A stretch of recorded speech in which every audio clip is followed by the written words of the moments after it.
On a gray morning in the last week of April 1945, on a farm road in Lower Bavaria, an American tank column came to a halt because a child was standing in the middle of the road. He was small. The men in the lead vehicle could see that even from a distance.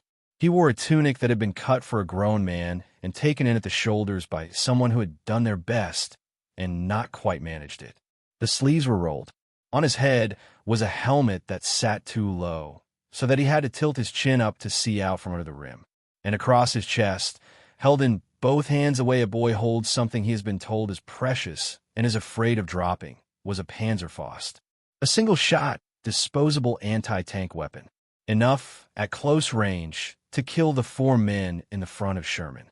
He did not move. He did not run. The column did not fire. For about 90 seconds, on a cold road that does not appear in any account of the war, an American armored advance that had crossed half of Europe stopped in front of one child who had been given a weapon and a place to stand and told to hold it. His name, in this story, is Eric. He was 12 years old, and what happened in the next few minutes, and what a famous American general did about it when he came up that road an hour later, is the subject of everything that follows. If you're finding this story compelling, hit the subscribe button and let us know in the comments where in the world you are watching from today. To understand how a 12-year-old came to be standing in that road, you have to understand what had happened to Germany by the spring of 1945 and what the regime had decided to do about it. Because the boy in the road was not an accident. He was the end point of a decision made by adults in offices far from the front, a decision to reach down into the cradle for the last reserves of a war that was already lost. By the late autumn of 1944, the German army was running out of men. Not running short, running out. The casualties of 5 years of war on multiple fronts had hollowed out the conscription pool. The factories needed workers. The Eastern Front consumed divisions the way a fire consumes paper. And the Western Allies were across France and pressing on the German frontier. The arithmetic of manpower had become a problem with no solution, and the leadership in Berlin responded the way it had responded to every other unsolvable problem, which was to demand more from the people who had the least left to give. In October of that year, the regime announced the creation of the Volkssturm. The name translates roughly as the People's Storm or the People's Militia. On paper, it was a national levy of every able male between 16 and 60 who was not already in uniform. In practice, it was something stranger and more desperate than that. It swept up old men who had fought in the First War and had assumed their soldiering was 30 years behind them. It swept up factory foremen and school teachers and shopkeepers. It was armed with whatever could be found, captured rifles, obsolete weapons, and large numbers of the Panzerfaust, because the Panzerfaust was cheap to make and simple to fire and required almost no training. You pointed it. You pulled the lever. At short range, it could destroy a tank. The men who designed the German war effort understood that a weapon a child could operate was, in their circumstances, a useful weapon. They built millions of them. And then there were the boys. The Hitler Youth had existed for years before the war as the regime's instrument for shaping the young. By the time a German boy was 10, he was funneled into its junior branch. By 14, he was in the Hitler Youth proper. The organization taught marching and camping and physical fitness and, threaded through all of it, a constant and total loyalty to the state and the man who led it. For most of the war, this had been ground-level indoctrination rather than soldiering. But as the manpower crisis deepened, the line between the two dissolved. Older Hitler Youth boys were pulled into anti-aircraft batteries, the flak units that defended German cities against Allied bombers. They were called Flakhelfer, air defense helpers, and many of them were 15 and 16 years old, manning guns through the night while their cities burned around them. They were boys doing a man's lethal work, and the regime had decided this was acceptable. There was already a precedent for sending the very young into the worst of it. In 1943, the regime had formed an entire armored division out of Hitler Youth members, the 12th SS Panzer Division, which carried the name Hitlerjugend. Its rank and file had been born in 1926, which made most of them 17 and 18 years old when they were thrown into the fighting in Normandy in the summer of 1944. They fought with a ferocity that disturbed the men who fought against them. They had been raised inside the ideology since early childhood, and they fought like it. The division was effectively destroyed and rebuilt and bled white again. The lesson the leadership took from this was not that they had spent their children. The lesson they took was that the children would fight. So by the final months, the principle had been established at every level. Old men in the Volkssturm, teenagers on the anti-aircraft guns and in the SS, and below them, in the ruins of the system, younger boys still, 12 and 13 years old, picked up and pressed in a local defense as the front collapsed inward and there was no one else. The most exact image of what this meant survives on film, and it is worth describing because it is real and because nothing invented could match it. On the 20th of March, 1945, with the Reich weeks from total defeat, Adolf Hitler came up out of his bunker and into the garden of the Reich Chancellery in Berlin to decorate a line of boys. It was one of the last times he appeared on film. He moved slowly. He was visibly unwell, his left hand trembling, his frame stooped inside a heavy coat. And he walked down a short row of children in oversized uniforms and pinned iron crosses to their chests for service against the enemy. The newsreel was meant to inspire. The camera lingered on the leader pinching the cheek of one small boy, a gesture that was supposed to read as fatherly. Among the children decorated in that period was a 12-year-old who had been credited with battlefield actions on the Eastern Front. Another was a boy of similar age who had been brought to Berlin and presented as a hero. These were not symbolic awards handed to children kept safely behind the lines. They were given to boys who had already been in combat, and the purpose of the ceremony was to send a message to every other boy in Germany. The message was that this was now expected of them. There was one more layer, and it was the darkest because it was designed to outlast the regular war. The regime had begun organizing what it called the werewolf, a planned guerrilla resistance meant to operate behind Allied lines after the conventional armies had been overrun. Its propaganda was aimed heavily at the young, because the young were the most thoroughly indoctrinated and had the least way against the demand for sacrifice. The werewolf never amounted to much in practice. The collapse came too fast, and most Germans, exhausted and starving, wanted only for the war to end. But the intent behind it tells you everything about the mind of the leadership in its final phase. They were prepared, in their imagination, to feed the children into the rubble after everything else was gone. This was the machinery that produced the boy in the road. He was not a freak occurrence. He was a policy carried out village by village across a country that had decided, at the top, that its children were ammunition. Eric came from a small place, a farming district where the war had for a long time been something that happened on the radio and in letters. His father was somewhere on the Eastern Front and had not written in many months, and in the way of such things the family had stopped saying out loud what they all privately understood, which was that he was probably not coming back. His older brother had gone into the army the year before. His mother kept the house and the few animals they still had and grew quieter as the news grew worse. Eric had been in the Hitler Youth since he was old enough to join, the way every boy he knew had been, because there was no other way to be a boy in that country in those years. He had marched and sung the songs and learned to believe the things he was taught, and he had believed them with the total and uncomplicated faith of a child who has never been given anything to set against them. He knew the names of the regime's heroes. He knew that the enemy was coming and that the enemy was monstrous. He knew that a real German did not flinch. None of this was his fault. He had been 12 for only a few months, and he had been raised inside the lie since before he could read.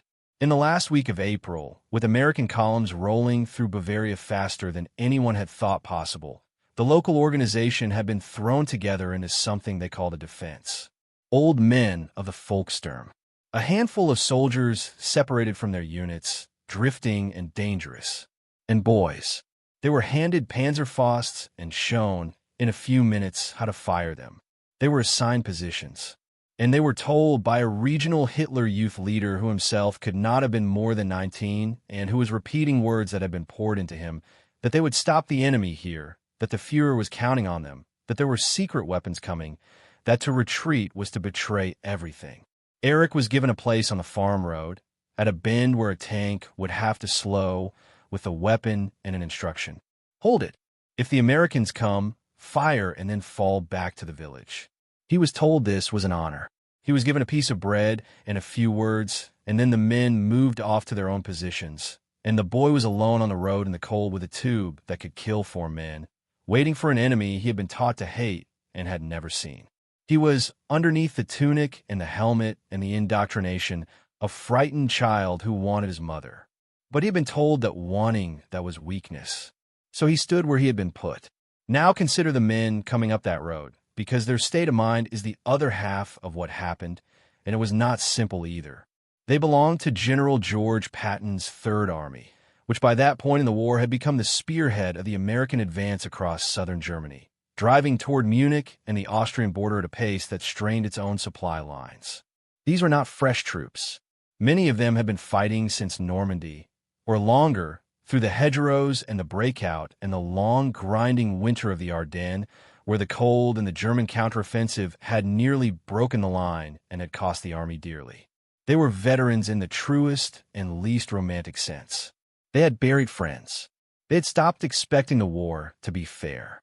They moved through a defeated country at high speed, and they had learned that any building, any tree line, any bend in the road could hold a man with a weapon who had decided to die rather than surrender. And in the weeks just before, they had seen something that changed the texture of everything. In early April, Third Army units had been the first Americans to reach a place called Ohrdruf, a subcamp of the larger concentration camp system, and what they found there was beyond the experience or the imagination of the men who walked into it. The bodies of prisoners shot or starved, left where they fell. The evidence of systematic murder on a scale that the soldiers had no framework to absorb. The general himself came to see it on the 12th of April, along with the Supreme Allied Commander and other senior officers, and the accounts of that visit are consistent on one point. Patton, a hard man not given to public displays of weakness, was so sickened by what he saw at the camp that he became physically ill and had to step away. He ordered the local German civilians march through to look at what had been done in their country's name. The Supreme Commander made sure the press and the cameras documented all of it so that no one could ever say it had not happened. Carry that with you, and now put yourself on the road. The men in that column had, within the same few weeks, seen the absolute floor of what the regime they were fighting was capable of. They had seen the camp. They knew, with a certainty that needed no argument, that they were on the right side of this war. And now, with the killing nearly over, with the end so close they could feel it, they came around a bend and found a child in the road holding a weapon that could kill them. There is no clean feeling available to a man in that position. There is the trained instinct, which is to neutralize a threat, because the Panzerfaust is real and the boy's age does not change what it does to a tank crew. There is the human recoil, which is that he is a child. And there is the exhaustion and the proximity of survival, the unbearable arithmetic of having come this far and not wanting to die in the last week, and not wanting either to be the man who killed a 12-year-old in the last week. Every one of those pressures was present in the lead vehicle when it stopped. The column halted. The lead tank's commander, head and shoulders out of the hatch, looked at the boy down the length of the road and did the fastest and hardest calculation of his war. The gun could not miss at that range. The machine gun could not miss. The boy was inside the killing distance of his own weapon, which meant that if he fired and hit, men would die, and if he raised it to fire, the correct and trained response was to cut him down before he could. A sergeant came forward on foot, keeping to the ditch, moving up along the side of the road. He had 2 boys of his own at home, which is the kind of detail that means nothing to a machine and everything to a man. He could see, as he got closer, exactly what he was looking at. The helmet too big, the hands too small, the face under the rim of a child trying with everything he had not to cry and not managing it because tears were running freely down his cheeks even as he held the weapon level. The boy was terrified. The boy had been told that terror was betrayal. The boy was 12. The sergeant stopped at a distance and did not raise his rifle. He spoke. He did not have much German, only the few rough words a soldier picks up, but he used them. He said something close to, put it down. He said, close to, you're a child, go home. He kept his voice low and evened the way you would speak to a frightened animal or a frightened kid, which are the same thing in that moment. He did not move closer, because to move closer was to force the boy's hand. He simply stood and talked, while behind him a tank crew kept a gun trained on a 12-year-old and prayed they would not have to use it. For a long moment, nothing happened. The boy looked at the sergeant and at the tank and at the men, more of them than he had ever seen, more than the village held, an entire army that had crossed the world to arrive at this bend in the road. Everything he had been told said to fire. The man counting on him in Berlin. The leader who had pinched a boy's cheek in a garden. The brother who had gone away. The father who had not come back. The honor he had been promised. All of it pressing him to lift the tube and pull the lever and become, for 1 second, the hero they had told him he could be. And against all of that was the plain fact that he was a small boy on a cold road and a grown man was telling him gently to go home, and that he wanted, more than he had ever wanted anything, to go home. The weapon came down. Slowly, with his arms shaking, the boy lowered the Panzerfaust until the end of it touched the dirt. Then he let go of it, and it fell, and he stood with his empty hands at his sides and his shoulders shaking and made no sound, because he had been taught not to. The sergeant came forward then. He took the weapon away and handed it back along the line where someone made it safe. He took the boy by the shoulder, not roughly. He took the helmet off the boy's head, because a helmet that size on a head that size was an obscenity, and the man could not stand to look at it for one more second. And the boy, with the helmet gone and a stranger's hand on his shoulder and the whole machinery of the lie suddenly silent, did what a 12-year-old does. He cried, not the silent leaking of before, but the real thing, the deep, helpless crying of a child who has been carrying something far too heavy for far too long and has finally been allowed to set it down. The column did not move for a while.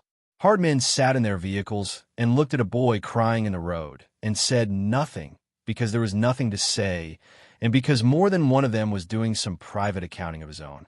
If this story is landing with you, take a moment to subscribe and turn on notifications. It helps us keep producing work like this. Word moved up the line, as word does, that the lead element had taken a child prisoner. A boy with a Panzerfaust who had stood in the road and then given it up. In an army of more than 250,000 men, this would normally have been a small thing, a detail in a day full of larger ones. But the general commanding that army had a habit that his staff alternately admired and dreaded, which was that he refused to run his war from behind a desk. Patton was forward almost constantly, racing along the roads in a vehicle flying his flags, appearing at the front where his presence was least expected and most disruptive. He believed a commander had to be seen, had to smell the battlefield, had to be where the decisions met the ground. It made him a difficult man to protect and a frightening man to work for and, by the measure of results, one of the most effective field commanders his country produced. He came up that road, perhaps an hour after the boy had lowered the weapon. The story of the child had reached him, and whether he came because of it or simply because he was always coming up some road, he arrived at the bend where it had happened. He was instantly recognizable. The helmet, the bearing, the famous hard profile that the newsreels had made into a symbol. The men straightened, and the general, who had built an entire public character out of profanity and aggression and the will to push forward at all costs, got out and looked at the boy. Eric had been given a blanket and something to eat and was sitting at the side of the road under the loose guard of the sergeant who had talked him down. He had stopped crying. He had the blank, wrung-out stillness of a child who has been through more in a morning than a child should go through in a life. He did not know who the general was. To him, it was only another enemy soldier, an older one, with stars looking down at him. What Patton did in that moment is the thing the title of this promised, and it deserves to be told plainly, without inflation, because the truth of it is stronger than any embellishment. He did not make a speech. The men who knew him best had observed that his most serious moments were often his quietest. He stood and looked at the boy for what felt like a long time. He took in a cut-down tunic and the small bare head where the helmet had been and the bread the boy was holding and not eating. He had, a few weeks earlier, stood in a place where this same regime had murdered the helpless by the thousand and had been sickened past the point of speech. And now he was looking at one of that regime's last weapons, and the weapon was a 12-year-old who wanted his mother. He asked the sergeant a few short questions. How old? Where from? Whether the boy had fired. The sergeant answered, 12. A village nearby. No, sir. He gave it up. He came down off the position on his own. The general looked at the boy a moment longer. Then he gave the kind of order he was known for, which was brief and left no room for interpretation. The boy was to be treated as a child, not as a prisoner of war. He was to be fed properly and kept warm and kept away from the men who handled the hard cases. He was not to be paraded, not to be photographed, not to be made into anything. He was to be moved to the rear, handed to the people whose job was the care of civilians and displaced persons, and gotten home to whatever family he had left as soon as the situation allowed. And then the general said something to the sergeant, low, that the men nearby caught only in part, to the effect that the people who put a child on that road were the ones who ought to be standing where the boy had been standing. That was all. He did not linger over it. He had an army to drive toward Munich and a war to finish, and sentiment, in him, never slowed the mission. He looked once more at the boy, and the men who were watching said afterward that whatever crossed the famous hard face in that second was not hardness. Then he turned and went back to his vehicle and was gone up the road, and the war went on. The mercy was real. It should not be made into more than it was. This was the same general who drove his men forward without pity, who had slapped soldiers earlier in the war in episodes that had nearly ended his career, who believed in the necessity of killing the enemy and was very good at arranging it. He was not a soft man, and the moment on the road did not make him one. His own men had been killing boys like Eric for weeks along that advance, because boys like Eric had been firing real weapons that killed real Americans, and many of those boys had not lowered their weapons in time, and the men who shot them carried that for the rest of their lives. There was no clean version of this. The mercy shown to one child on one road did not undo the arithmetic of a war in which children were being fed into the line and Americans were being forced to cut them down. What the moment showed was not that the war was kind.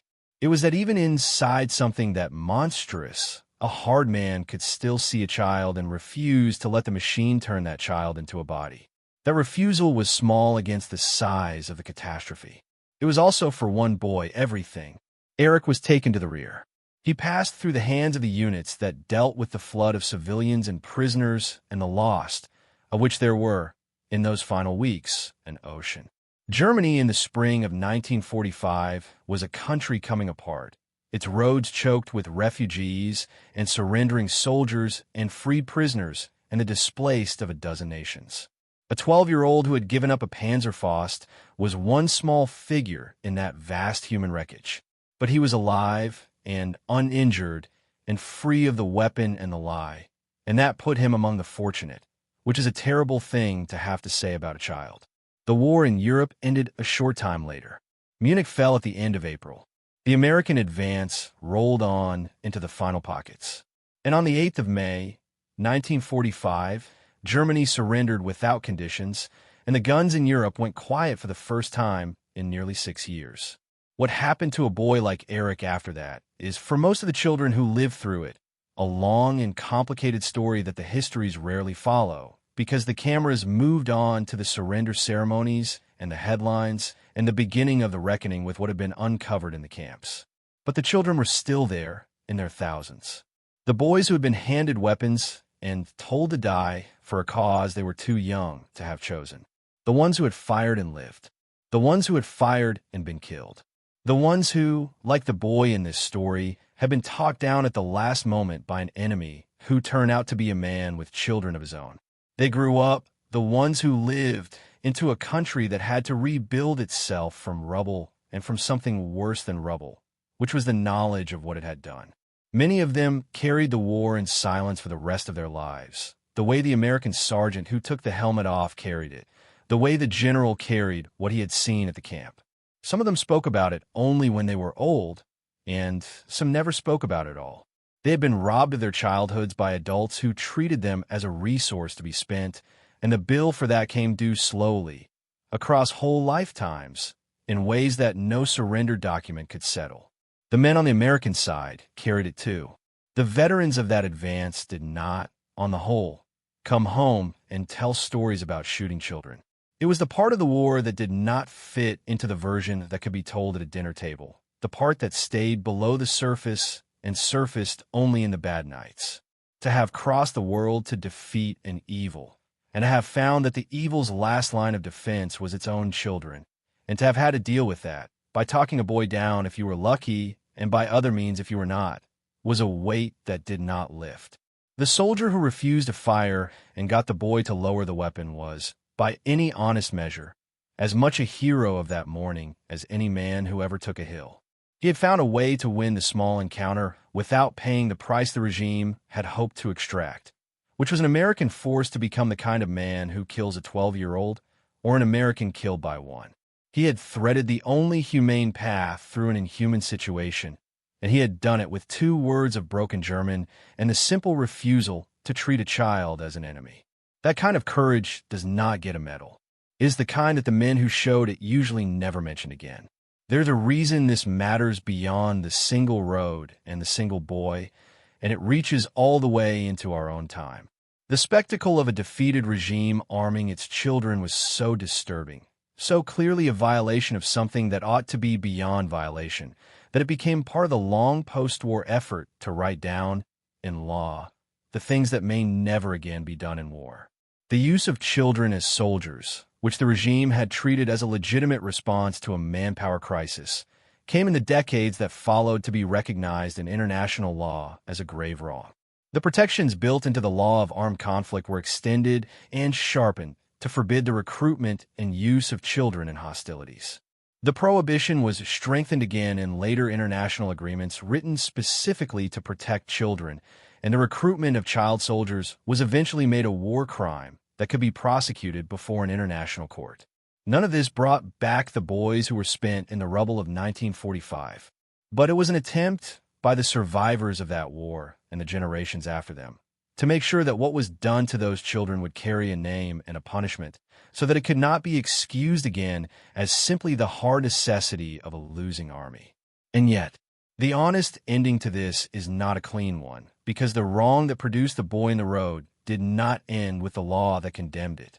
Children have been handed weapons in many wars since, in many countries, by many causes that decided, as the regime decided in 1945, that the young were a resource and that the demand for sacrifice outweighed the duty to protect them.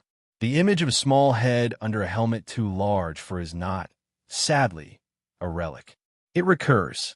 The law exists, and it is right that it exists, and it is broken, and that gap between what the law forbids and what keeps happening is the unfinished business that this story leaves on the table.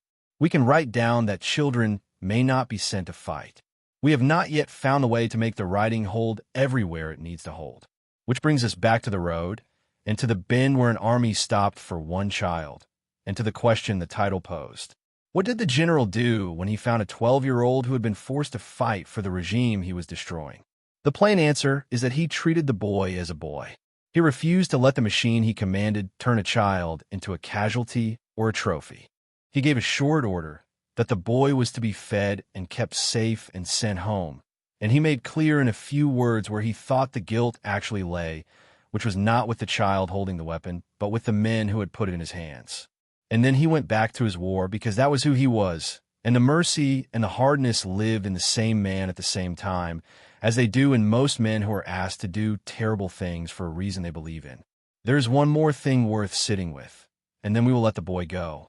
When a sergeant took the helmet off Eric's head, he did a small thing that was not in any manual and that no order required. He took an object that had been placed on a child to make him into a soldier, and he removed it because he could not bear to see it there. It was a tiny act.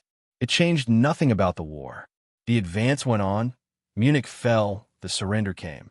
But in the long argument that this story is really about, the argument between the people who treat children as ammunition and the people who refuse to, the removing of that helmet was the whole case for the second side, made in one gesture by one tired man on one cold road. The regime had spent years putting that helmet on. A stranger took it off in a second and gave the boy his hands back and his tears and the simple permission to be 12 years old and afraid and going home. That is what the morning came down to in the end. Not the tank or the weapon or the general stars. A man and a child and a helmet that should never have been there, and the choice made by the man to take it off. The boy lived. He grew old, somewhere with all of it inside him.